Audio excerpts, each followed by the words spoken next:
Calaroga Shark Media. I'm Johnny Mac. This is a bonus episode remembering Richard Lewis. The normal daily comedy news is in the feed. A normal episode came out earlier today. Born Richard Philip Lewis, June 29th, 1947. Born in Brooklyn, raised in Englewood, New Jersey. Richard Lewis graduated from Ohio State University before joining the comedy scene in New York and LA in the 70s.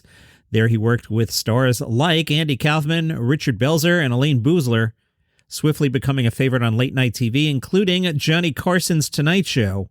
Self-deprecating, razor sharp, honest about his struggles with addiction and neuroses, Richard Lewis possessed a unique comedic style that resonated with audiences, similar to his good friend Larry David. Richard made his acting debut in 1979 on NBC's Diary of a Young Comic. He got a lot of time on the era of David Letterman that I loved and the era of Howard Stern that I loved. I'll be curious to see if Howard does anything with Richard. Late period Howard has kind of distanced himself from a lot of the guests of the past, Gilbert Gottfried, for example, but we'll see.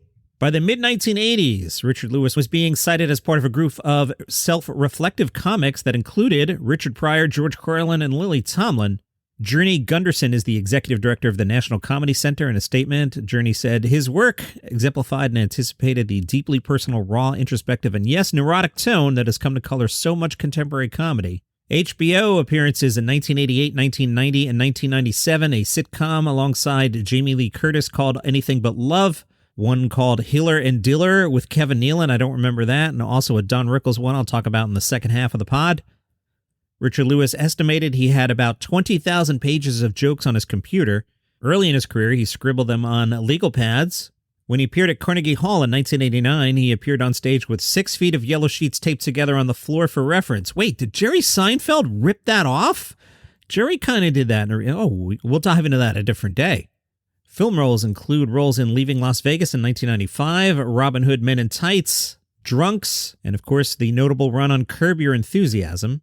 The New York Post reported that Richard was feeling, quote, quite well amid a battle with Parkinson's disease. Just a few weeks ago, he said, I'm getting through it fine. I have some occasional walking difficulties with Parkinson's the last couple of years. It's not major. I'm getting through it fine so far, but I didn't want to go spend 5 or 6 hours mingling with so many people, just asking for trouble. That's why he wasn't at the Curb Your Enthusiasm launch party.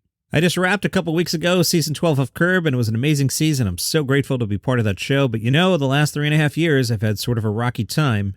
Larry David said Richard had that rare combination of being the funniest person and also the sweetest, but today he made me sob, and for that, I'll never forgive him. Cheryl Hines said, when I was young, I had the biggest crush on Richard Lewis. He was the funniest person on stage and the most handsome comedian. Then when I was cast on Curb, I got to work with him, and it was a dream come true. Susie Essman called Richard an original, brilliant voice that cannot be replaced. Ben Stiller said, I never met a kinder, more empathetic comedy genius. He was so funny and deep. As a kid, I remember seeing him at the Improv and how nice he was to me and my sister. Over the years, he would always reach out with support and love or a kind word, something out of the blue. It always felt special to hear from him. Jamie Lee Curtis, who co-starred in the ABC sitcom Anything But Love with Richard, said, I remember exactly where I was when I saw a billboard of him about a stand-up special on Sunset Boulevard when we were casting the ABC pilot Anything But Love, and asked the casting people to bring him in to audition to play my best friend, maybe boyfriend, Marty Gold. I thought he was handsome. He made me laugh, which is the one thing a strong, capable woman can't really do for herself. Jeff Ross said, first time I saw Richard Lewis perform was at Carnegie Hall in December of 1989. I was just an aspiring comic in the crowd, and Richard's performance showed me that you don't have to play guitar or write songs to be a rock star. Doug Benson said his encouragement was the push I needed to keep going in a field that can be not encouraging at all. Bill Burr said R.I.P. to a true original, an absolutely fearless comedian who did and said what he wanted. Patton Oswalt and Paula Poundstone just shared photos. Steve Martin tweeted, remember, Richard Lewis, thanks. Eric Idle said, so saddened to learn of the death of Richard Lewis. He was such a lovely, funny guy. I wasn't ready for this. Mel Brooks said, I'm so sorry to hear that we lost Richard Lewis. I will miss him very much. He was so funny, and I was so lucky to have him play Prince John in Robin Hood, Men in Tights, but I was even luckier to have him in my life. Adam Carolla called Richard Lewis one of the greatest, most talented men I've ever met. Dane Cook called him a champion. Michael McKean called him a very good man. Jon Stewart said, sleep well, Richard, and commented how some people say that Stewart resembles Richard Lewis, and he said, I'll try to keep good care of our face. Jimmy Kimmel had guest Bob Odenkirk. Bob called Richard Lewis a great, great stand-up comic who was in touch with everybody. Both Odenkirk and Kimmel said they had been texting with Lewis in recent days. Bob said, we'll always have him to thank for that very personal type of comedy that he helped blaze the trail of. Jimmy Fallon shared a clip where he spoke about Richard. Hey guys, we had some sad news today. We just found out that Richard Lewis passed away. And he was a good friend of the show, a great guest. I think he was one of the greatest comedians to ever do it. Yeah. If you get a chance, go on YouTube and watch some of his stuff. He was unbelievable. I used to impersonate him all the time. He was a good friend, would send me things. But his HBO specials, his whole character and walking and I'm Doomed. Do you ever see the HBO special, I'm Doomed? Yeah. He'd be a hypochondriac. He'd be just so upset about everything. The special he did was great that he went to the hospital because he thought he had a heart attack or something. He didn't, And he's like, "This is terrible, doctor." He's complaining, and the nurse goes, "I'm sorry, Mr. Lewis. Someone's here to visit you. What? Your biggest fan?" And he goes, "Hi, I don't really." She goes, "It's your biggest fan." And a contortionist walks in. It's so funny.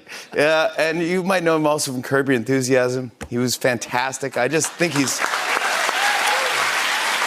one of the greatest to ever do it. Our thoughts are with his family and friends. We're going to miss you, Richard Lewis. In the New York Times, Milena Ryzik had interviewed Richard on January 22nd. She recounted Richard as saying, "I've got to give Jeff Garlin a lot of credit for hanging in. I mean, it's a TV show, but how can he have any self-esteem left after what he's taken? It's just a barrage. Every time a scene is over, it looks like he's limping back from the Civil War. He's just all bloodied. There should have been a corner man, like in Rocky, Burgess Meredith, for any actor taking in Susie Essman's insults. There should always be a chair with a trainer putting smelling salts under actors' noses." Richard and Larry David met as kids at summer camp. They'd been friends most of their lives. In that Times article, Richard recalls, "I always had a pad with me from day one, and so did Larry, and we'd write premises down wherever we were. Without sounding too pompous about it, I always dug comedians who were the same on stage as they were off stage. There wasn't too much fake stuff going on. They didn't create a character. They were just who they were." He called Larry David the storyteller of my generation. He's not going to stop writing things down. "I've always been blessed to be on this show and so grateful." One thing that bothered him is he didn't get more time with Susie Essman. Given the chance, he says, "I would have gone out of my way to screw up the scene just to make her angry at me." He did have a plan, writes the Times. "If Susie gets a show, say it was just called Susie, I would beg Larry David for at least a guest spot on it. Please let me do something to make her feel horrified. I don't want any money, don't pay me. I might have to just fly to New York and sneak into Susie's house and antagonize her. In fact, don't tell her, but I plan to play a horrifying joke on her so I can bear the brunt of her wrath. The truth is, I'm going to get her to yell at me if it's the last thing I do on this planet."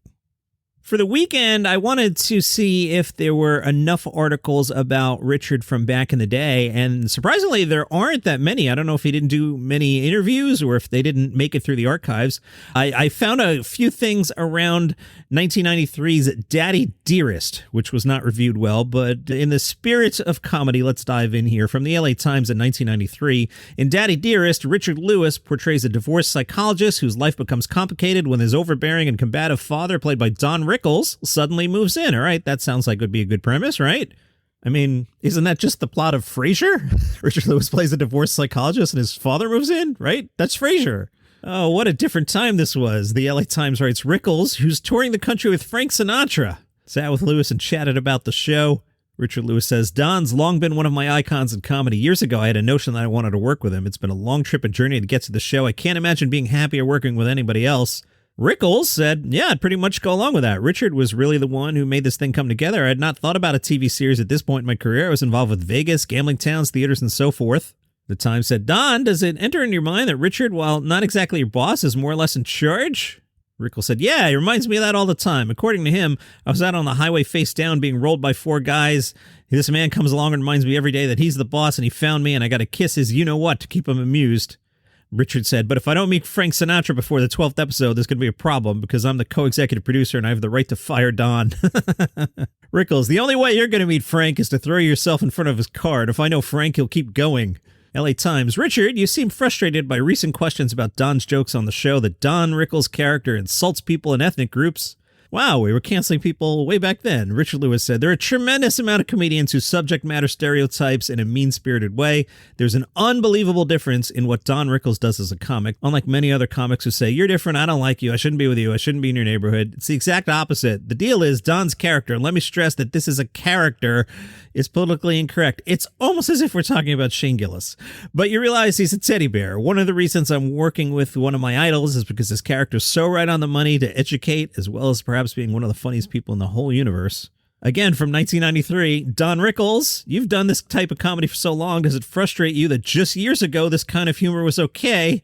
The climate wasn't quite as sensitive. Now audiences are looking for significance or they're looking for political correctness. Rickles said, well, I don't find it frustrating at all. I'm still able to headline every major place you could think of and work with Frank Sinatra. Richard Lewis, does Frank like me? Rickles, I mentioned you once and napped. Said your name and fell asleep right in front of me. Anyway, I can't say too much about being politically correct because they still show up to see me. Funny's funny. It's a very fine line. I've never crossed that line and I've always been received with the utmost warmth. Richard Lewis, when can I meet Frank? I'll be in the limo with you and Frank when you go to Long Beach. Rickles, you'll be running alongside the limo. I'll roll down the window just so you can hear part of the voice. Sing The Summer Wind and then roll it up again with your hand in the window. LA Times, have you two watched the other Fox shows like 90210? Richard Lewis, I watch all the shows. I'm a Fox kind of guy, except I wanted them to change the logo because I was bit on my behind by a fox when I was a Cub Scout. That was fun. The Deseret News from 1993 said that same sitcom, Daddy Dearest, is downright dreadful. Fox's new sitcom is so bad, so utterly unredeemable, that it's difficult to know where to begin with a description of it. The premise is okay. Richard Lewis stars as Stephen, a psychiatrist and divorced father of a young son whose obnoxious, overbearing father, Don Rickles, moves in with him. Again, Frasier. But as Daddy is executed, it deserves execution. We're talking downright dreadful. Wow, that's like an Adam Sandler level review. This is offensive a show as network TV has to offer. Most of the alleged humor, and let me emphasize the word alleged, falls into one of two categories of offensiveness, sexuality, or bigotry. When Al gets a look at the Swedish stewardess that Stephen, that's Richard Lewis's character, has brought home to take to bed, he bellows, wow, look at the size of those things. There are jokes about condoms. There were offensive sexual jokes between Al and his soon-to-be ex-wife, Helen. Helen shrieks, you never satisfied me in bed, Al. Al yells, I satisfied you plenty, to an incomprehensible burst of laughter from the studio audience. Helen, is good sex too much for me to ask for before I drop dead? Al, why don't you drop dead and we'll find out? That's not a bad line at all. The Record interviewed Richard Lewis in 1988. He recalled a conversation with John Travolta, who went to the same school. Travolta was saying that they had named a gym after him. Lewis said, I figured maybe I'd have a couple of bridge chairs named after me in the faculty lounge. What I should have is a bench in the nurse's office. I don't want to sound like a big shot. After 16 years of complaining and 45 shows on Letterman, I should at least be able to have people sit on me. Amy Ortiz in the New York Times wrote, go ahead and call Richard Lewis the comedian from hell. You'd be paying him a compliment. His most incredible legacy could be one simple phrase, spoken so often that its origin might never be questioned. It's the blank from hell, the insert hated thing here from hell. According to Richard Lewis and the Yale Book of Quotations, it came from Richard. Richard said, I'm credited with popularizing the phrase because I felt victimized by everything. I totally popularized the phrase in the late 70s. If you go on YouTube, you can see it on Letterman. David would cut me off and go, you mean it was the bar mitzvah from hell? That's right. And I stopped saying it. I was self-conscious. I was getting applause for it. I guess subconsciously I thought I was a victim of everything.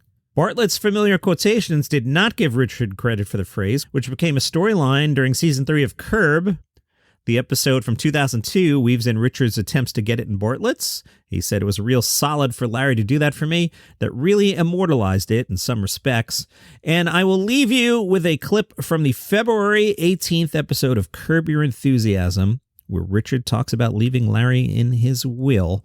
Back in the morning with a normal episode. Rest in peace, the great Richard Lewis. I'm leaving you in my will. I'm tweaking it, and you're in it. No, don't do that. It's done. You're in. I don't want to be in. I have money. I don't need it. Give it to someone who needs it. When I die, I want you to know how much I cared about you. I'm not going to keep it. I'm going to give it to charity. You're my best friend. You're getting it. No, I'm making a Sherman-esque statement about the will right now. I'm sick of your historical references. If nominated, I will not run. If bequeathed, I will not accept. Well, I'm bequeathing. Well, I'm not accepting. You'll have to accept. Don't give it to me. Don't hurt my feelings. I'm not going to keep a penny of it. You're hurting me. Thank you, but I don't want it. I'm giving it to you anyway, pal.